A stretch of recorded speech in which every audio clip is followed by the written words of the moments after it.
오늘 주신 하나님의 말씀은 요한복음 15장 1에서 18절까지 말씀입니다. 요한복음 15장 1에서 8절까지.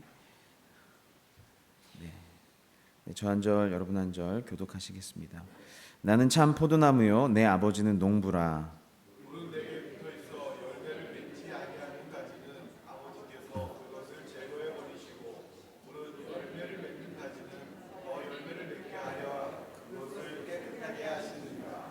너희는 내가 일러준 말로 이미 깨끗하여졌으니 내 안에 거하라. 나도 너희 안에 거하리라. 가지가 포도나무에 붙어있지 아니하면 스스로 열매를 맺을 수 없음같이 너희도 내 안에 있지 아니하면 그러하리라. 나는 포도나무요 너희는 가지라. 그가 내 안에 내가 그 안에 거하면 사람이 열매를 많이 맺나니 나를 떠나서는 너희가 아무것도 할 수 없음이라. 사람이 내 안에 거하지 아니하면 가지처럼 밖에 벌어져 마르나니 사람이 그것을 보아다가 불에 던져 사는지라. 너희가 내 안에 거하고 내 말이 너희 안에 거하면 무엇이든지 원하는 대로 구하라. 그리하면 이루리라. 너희가 열매를 많이 맺으면 내 아버지께서 영광을 받으실 것이요 너희는 내 제자가 되리라. 아멘. 아멘. 오늘은 예수님께서 나는 무엇이다 그걸 에고에임이라고 하는데 나는 세상의 빛, 양의 문, 선한 목자 이렇게 하시는데 오늘은 주님께서 나는 참 포도나무다라고 말씀하십니다. 참 포도나무.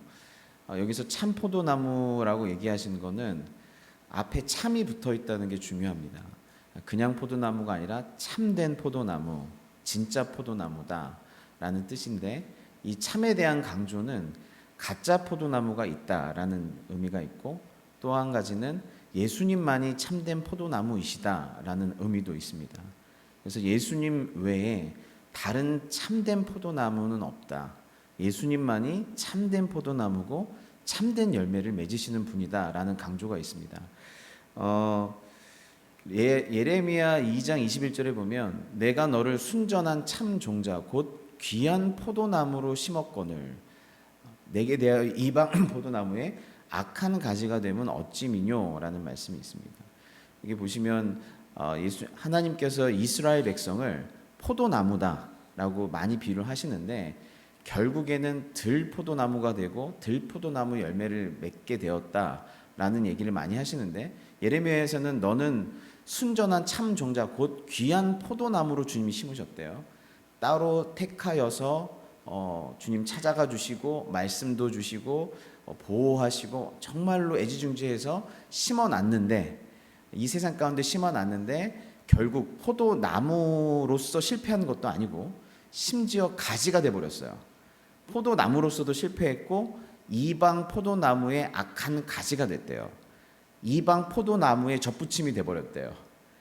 그러니까 참 포도나무로 심었는데 그 참 포도나무도 안 됐고 그리고 열매도 없었고 심지어 이방 포도나무의 악한 가지가 돼버렸다. 그러면 이방 포도나무의 악한 열매를 맺겠죠. 근데 이 열매라고 하는 것은 이방 포도나무라고 하는 것의 열매는 결국에는 하나님과 상관없는 열매를 의미해요. 뭐 이방 나라들도 도덕과 윤리가 있고 종교가 있고 나름대로의 선행 체계가 다 있죠.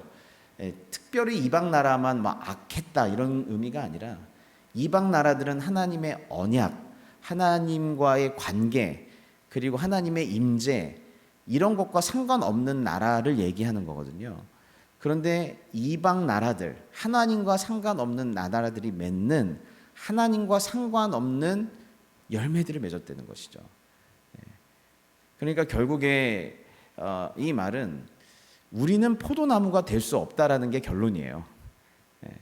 하나님께서 우리를 포도나무로 세우시면 아무리 귀하게 심으셔도 나무도 안 되고 심지어 하나님과 상관없는 이방 나라의 가지로 붙어버리는 이런 결과가 있을 수밖에 없다.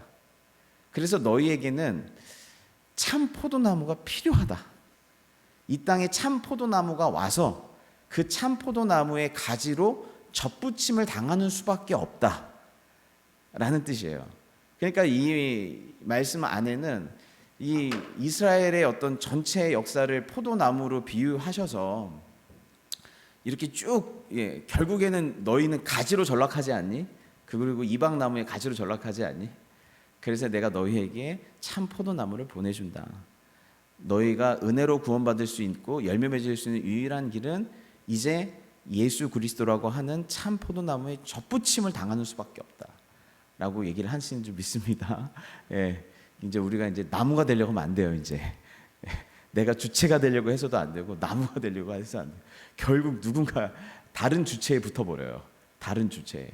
그래서 우리 집사님 기도해 주신 대로 예수님이라고 하는 주체에 붙어가지고 그분을 내 인생의 중심, 근원, 그리고 힘의 원천으로 삼아서 사는 것, 그것만이 우리가 행복하고 열매 맺는 삶인 줄 믿습니다. 네, 2절 말씀 보겠습니다. 물은 내게 붙어 있어 열매를 맺지 아니하는 가지는 아버지께서 그것을 제해 버리시고 물은 열매를 맺는 가지는 더 열매를 맺게 하려 하여 그것을 깨끗하게 하시느니라 라고 돼 있어요. 2절 말씀에서 조금 혼란이 올 수가 있습니다. 왜냐하면 예수 그리스도를 통한 은혜의 구원을 계속 얘기하셨는데 갑자기 2절에서는 예수님께 붙어 있어, 가지가 예수님께 잘 붙어 있어서 열매를 맺지 않으면 그 가지는 아버지께서 제해 버리신대요. 농부 되신 아버지께서 열매를 맺으면 더 맺게 하려고 하여 그거를 깨끗하게 하시고 연단도 하시고 잘라낼 건 잘라내시고 이렇게 하신다는 거예요. 그렇다고 하면 우리가 예수님을 믿더라도 어떤 선한 열매, 주님이 원하시는 열매가 없다면 우리는 가차없이 천햄을 당하는 것인가? 더 나아가 신학적으로는 예수를 믿는다고 하면서도 중도에 우리의 구원이 탈락될 수가 있나? 취소될 수가 있나? 한번 예수 믿으면 성령께서 임재하셔서 끝까지 우리를 붙드시고 인도하셔서 하나님 나라 가는 거 아닌가? 예수 믿고 나서도 중도에 선한 열매 없으면 주님께서 딱 제거해 버리시는 건가? 그래서 좀 무서운 말씀처럼 느끼기도 하고 헷갈리기도 합니다. 그래서 이거를 어떻게 해석해야 될지 막 여러 가지 논란들이 있어요. 근데 저는 이 말씀을 계속 째려보니까 뭐 그렇다고 이제 제가 뭐 대단히 제 말이 맞다는 건 아닌데 보통 이제 큰 주류로 얘기를 하는 건데 열매를 여기에 붙으면 붙어 있는 것과 내가 내 안에 네가 내 안에 있다라는 것이 같으면서도 조금 달라요. 같으면서도 달라요. 내가 네 안에 있고 네가 내 안에 있으면 이건 반드시 열매를 맺는다. 그러니 너는 내 안에 있어라. 내가 너 안에 거할 테니. 상호 내주하고 상호 의존하고 상호적으로 딱 붙어 있는 거예요. 그런데 그냥 붙어 있는 거는 그냥 내게 붙어 있는 어떤 가지에는 진짜도 있고 가짜도 있다는 거예요. 붙어 있으면서도 열매를 안 맺는 가지가 있고 붙어 있으면서도 열매를 맺는 가지가 있다는 거예요. 그러면 붙어 있는 이 붙어 있음이 어떤 건 온전한 붙어 있음이고 어떤 것은 온전하지 않은 붙어 있음이라는 것이죠. 그러니까 지금 여기에서는 붙어 있는 것 중에는 가짜가 있을 수 있다. 하지만 내가 네 안에 네가 내 안에 있는 사람들은 근데 그건 안 보이는 거죠. 붙어 있는 건 똑같으니까 열매로 반드시 증명이 될 것이다. 분명히 열매를 맺을 수 있을 것이다. 참 포도나무와 가짜 포도나무가 있는 것처럼 나에게 붙어 있는 사람 중에 어떤 사람은 진짜 가지고 어떤 사람은 붙어 있긴 하지만 나랑 연합되지 않은 가짜 가지가 있다라는 거예요. 가지 중에도. 그리고 그 대표적인 사람이 가룟 유다인 거예요. 지금 이 전체적인 맥락이 가룟 유다의 이야기와 같이 연결되면서 나오는 거예요. 그래서 어떤 면에서 가룟 유다는 저희한테 참 좋은 이그샘플이고 이 말씀을 이해할 수 있는데 굉장히 좋은 설명이 되어줘요. 예수님께 붙어 있는 줄 알았어요. 아무도 의심하지 않았어요. 심지어 예수님이 떡까지 갖다 주면서 얘가 배신자라고 얘기했는데 같은 제자들이 안 믿었어요. 그 정도로 심지어 인품도 훌륭했던 거예요. 믿을 만했던 사람이었던 거예요. 그래서 뭐 예수님이 가룟 유다에 대해서는 얘기한 게 아니겠지. 서로를 다 의심했음에도 가룟 유다는 의심하지 않았어요. 그에 붙어 있음은 온전히 붙어 있음이라고 생각했어요. 하지만 그에 붙어 있음은 온전한 붙어 있음이 아니었어요. 그의 쪽에서 필요가 있어서 자기 꿈 때문에 붙어 있었음이었어요. 3절에 보면 너희는 내가 일러준 말로 이미 깨끗하여졌다. 이 말을 들으면 그 전장에 주님이 그러잖아요. 내가 너희를 깨끗하게 발시켜 주실 때 깨끗하게 해줬는데 다는 아니다 그렇게 말씀하셨죠. 다는 이 깨끗함을 받지 못했다. 그런데 그래서 이 내가 일러준 말로 깨끗하여진 제자들도 생각나고 가룟 유다도 생각나는 것이죠. 그러면서 4절, 5절, 7절 보면 내 안에 거하라 나도 너희 안에 거하리니. 그래서 3번이나 반복을 하세요.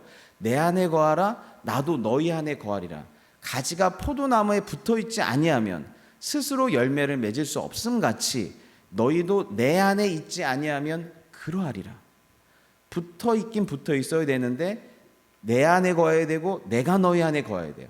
상호적으로 붙어있어야 돼요.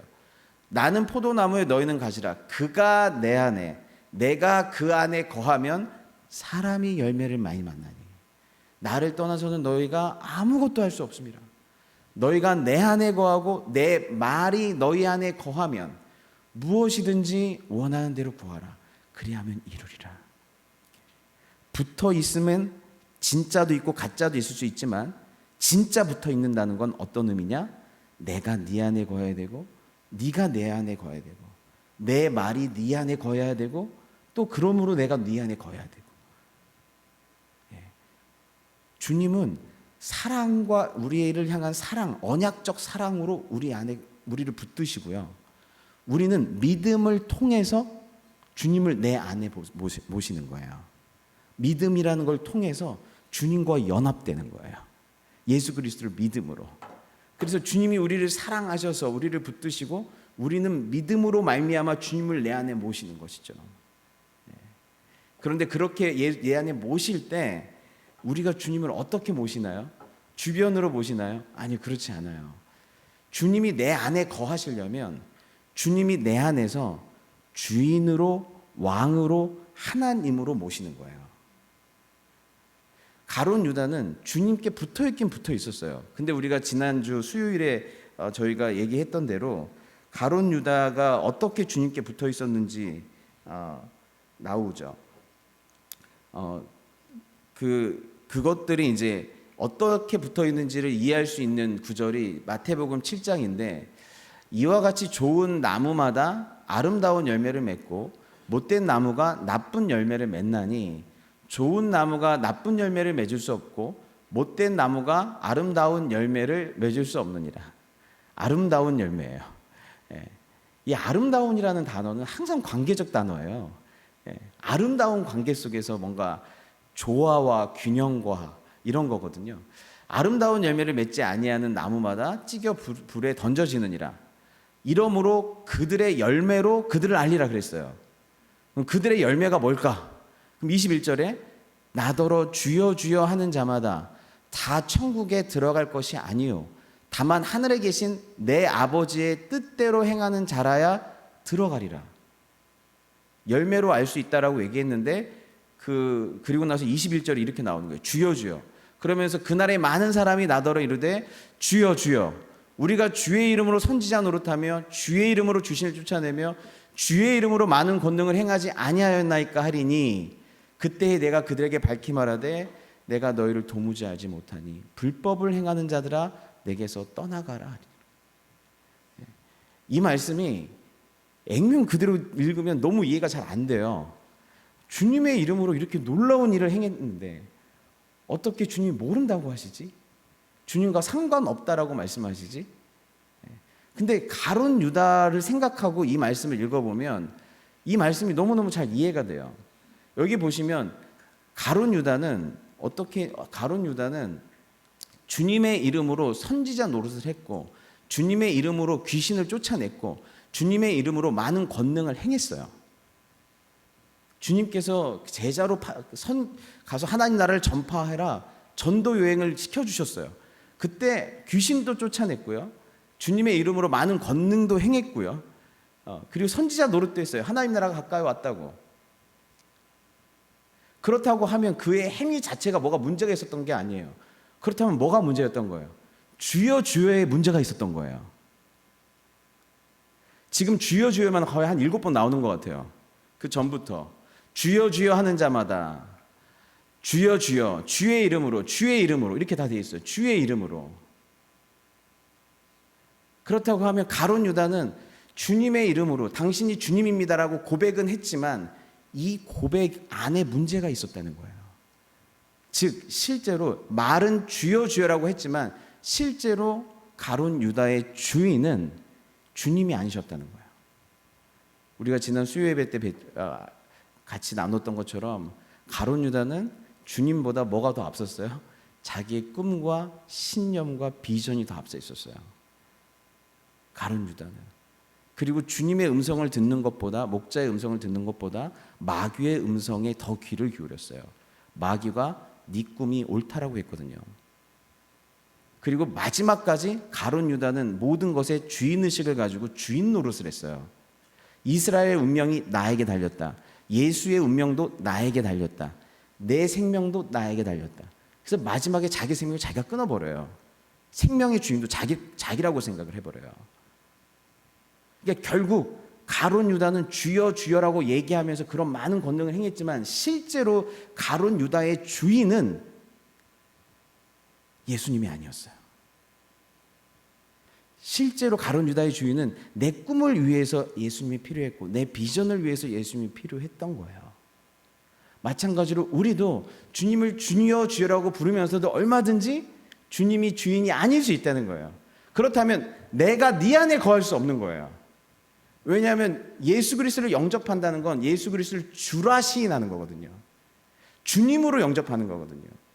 예수님이 주님이 아니면서 주님을 따른다고 하는 사람들은 결국 마지막에 다 가룟 유다를 위시해서 다 배교자가 돼요.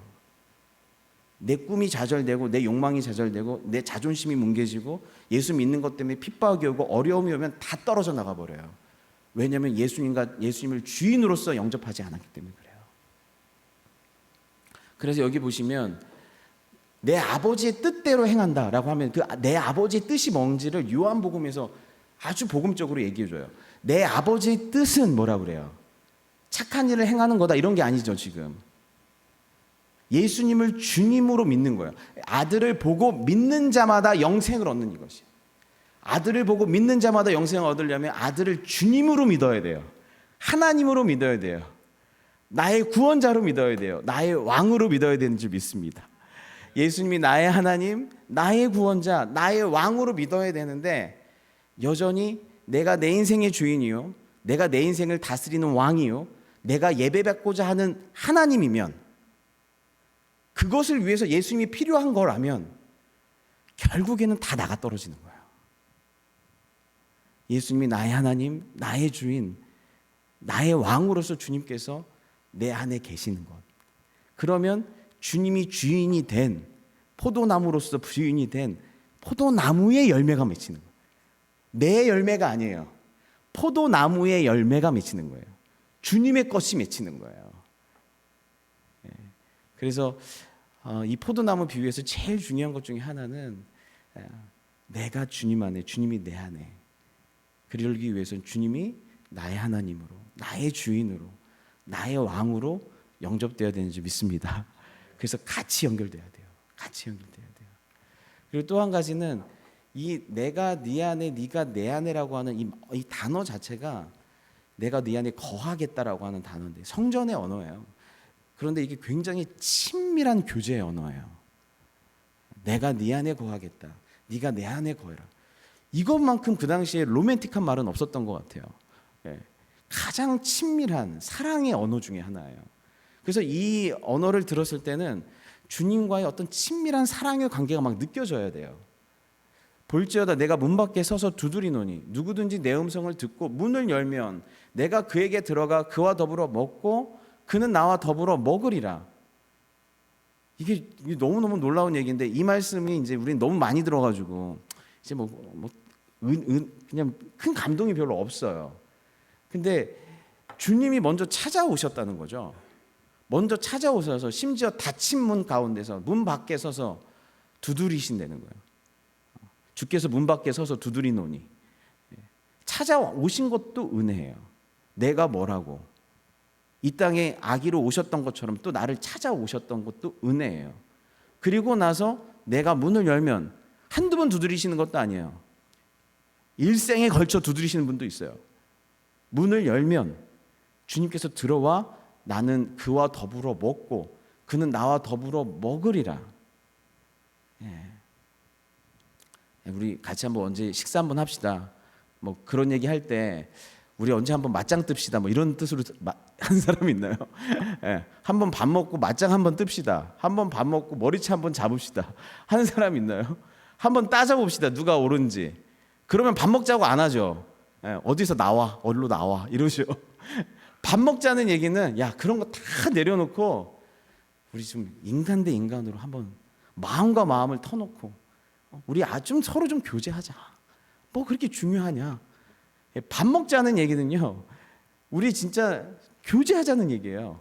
좋은 관계를 맺고 대화하자, 소통하자 이런 얘기거든요. 주님이 찾아오시는 것도 은혜고요. 주님이 우리와 아름다운 관계를 맺으려고 하신다는 건 너무너무 은혜예요. 그 팀켈러 목사님이 포스트 모더니즘과 기독교에 대해서 강의할 때 이 책을 인용을 하시는데 도대체 왜 사람들은 1에서 3세기에 기독교인이 됐을까? 1에서 3세기가 기독교인들한테 가장 큰 핍박이 있었던 시대거든요. 근데 이 신약학자가 이 책을 쓴 거예요. 도대체 왜 그때 사람들이 기독교인이 됐을까? 교회 나가라고 눈 뜨니까 모태신앙으로 태어나서 또 어른들과 우리는 3대째 기독교 가보니까 너 무조건 교회 가야 돼. 이런 사람도 아무도 없었고 교회 간다고 해서 초코파이 준 사람도 아무도 없었어요. 혜택도 없었고 억압이나 어떤 푸시도 없었어요. 근데 뭐가 있었냐면 핍박이 엄청 심했어요. 혜택이 없을 뿐만 아니라 거의 죽어나갔어요. 그렇게 핍박이 심함에도 불구하고 사람들이 왜 그때 기독교인이 됐을까? 심지어 기독교인들이 늘었어요. 그래서 그 신약학자가 결론을 냈어요. 어떤 결론을 냈냐면 자기가 연구한 결과 그 당시 사람들이 기독교인이 된 거는 두 가지 이유 때문인데 세상이 줄 수 없는 딱 두 가지를 줬대요. 기독교인들한테, 초기 기독교인들한테. 세상이 줄 수 없는 두 가지를 줬는데 첫 번째가 뭐냐면 은혜에 의한 구원이에요. 한 번도 이런 얘기를 들어본 적이 없는 거예요.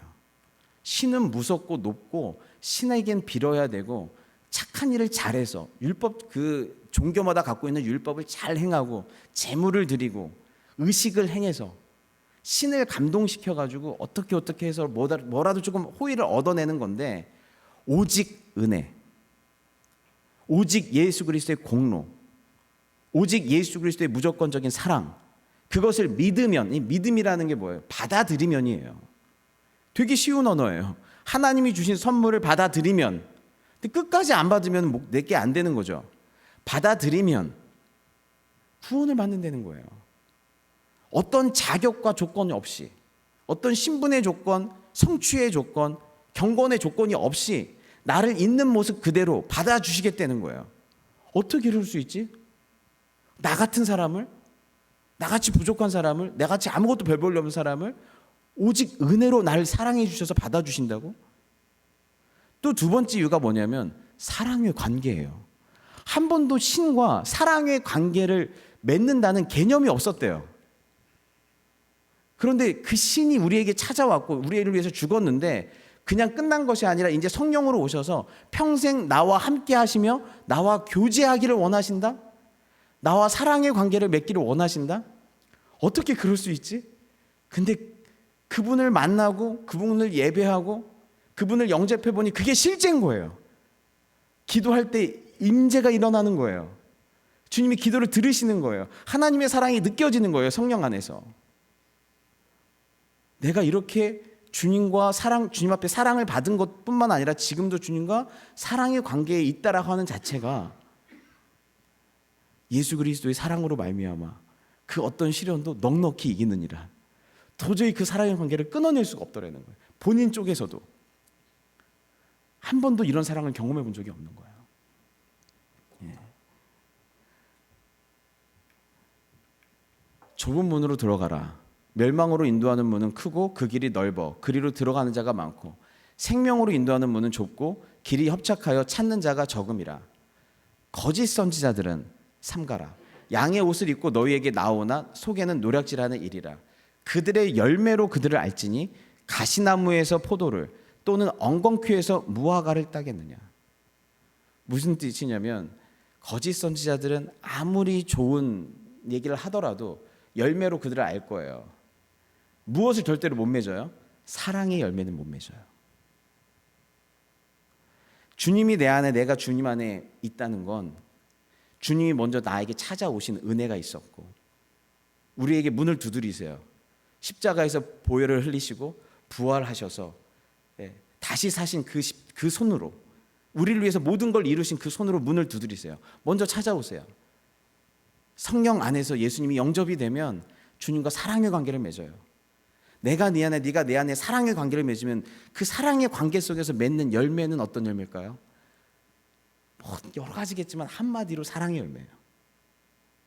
근데 거짓 선지자들은 아무리 감언이설을 하고 내 말대로만 하면 너 천국 가고 내 말대로만 하면 복을 받고 아무리 그 말을 따라도 절대로 못 맺는 열매가 있다. 그건 사랑의 열매다. 거짓 선지자는 너를 탈취하는 대상으로 보니까, 너를 위해서 생명을 줄 대상, 내가 너를 위해서 나를 주겠다가 사랑이거든요.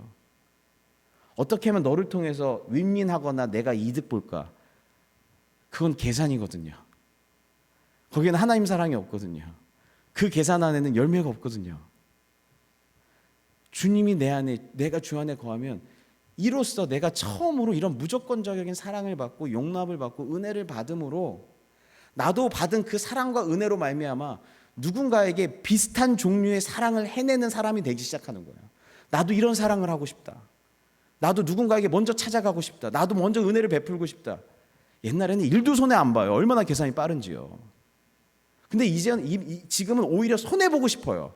내가 손해봐야 예수님의 무조건적인 사랑을 아니까. 아마존 선교사님 중에 한 분이 계셨는데 아마존에 갔는데 복음 전하기가 너무너무 어렵더래요. 그래서 주님, 저는 어떻게 복음을 전합니까? 어떻게 복음을 전합니까? 근데 아마존 문화를 봤더니, 원주민들의 문화를 봤더니 거기는 반드시 복수하는 문화가 있어요. 누가 나한테 해를 가하면 그거 복수하지 않으면 내가 수치스러운 존재가 돼버려요. 그래서 누가 나한테 가해를 당했을 때 반드시 복수를 해야 내가 그래도 얼굴 내놓고 살아요. 그러니까 거기는 반드시 복수하는 문화가 있어요. 그래서 이거다. 내가 누군가한테 해를 당했을 때 내가 복수를 하지 않음으로 복음을 전할 수밖에 없겠다. 주님, 제가 해를 당하게 해주세요. 그 무조건적인 은혜와 사랑이 무엇인지 설명할 수 있는 그런 이거밖에 없어요. 실제로 그걸 통해서 복음을 전하셨대요. 실제로 그걸 통해서. 근데 여러분, 어떻게 그런 열매가 맺을 수가 있죠? 내가 경험한 사랑이 그런 사랑이기 때문에 그래요. 내가 연합한 분이 그런 분이기 때문에 그래요.